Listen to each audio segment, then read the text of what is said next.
Les docteurs disent que chaque jour où le gouvernement vénézuélien refuse de laisser rentrer des ravitaillements en nourriture et en médicaments est un autre jour qui met en danger la vie de ceux qui en ont un besoin urgent. L'aide n'est qu'à 300 mètres d'ici, bloquée dans un entrepôt à la frontière vénézuélo-colombienne. Les docteurs protestent contre la décision du gouvernement vénézuélien d'empêcher 50 tonnes d'aide de traverser le pont. La situation est grave. Les gens meurent de manque de médicaments, de traitements, d'équipes de docteurs pour mener à bien leur mission. Malheureusement, nous ne procurons pas de services de santé au Venezuela. Nous ne faisons qu'aider nos patients à mourir de la meilleure façon. L'opposition vénézuélienne demande qu'on laisse entrer des ravitaillements fournis par les États-Unis. Tandis que certains ont promis de manifester pacifiquement, d'autres disent que le défi pour le gouvernement pourrait intervenir dans quelques jours ou semaines.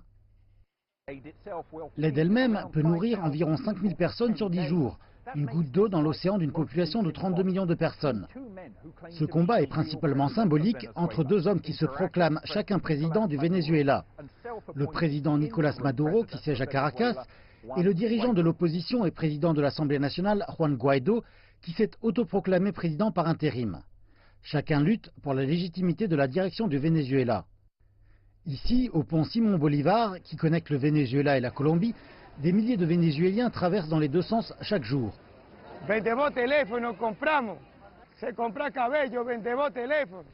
Cet homme propose d'acheter des cheveux de Vénézuéliennes. Jeannette Monsalve vend ce que les Vénézuéliens ne trouvent plus chez eux. Des couches culottes, de la nourriture, mais aussi aujourd'hui de l'aspirine et de l'ibuprofène. Il n'y a rien au Venezuela. Les gens viennent ici pour manger, pour acheter de la nourriture, des couches culottes, pour acheter du savon.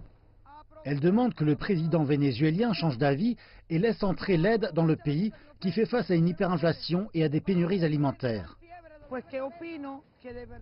Cet homme devrait avoir pitié et ne pas jouer avec la vie de nos enfants, des personnes âgées et des malades.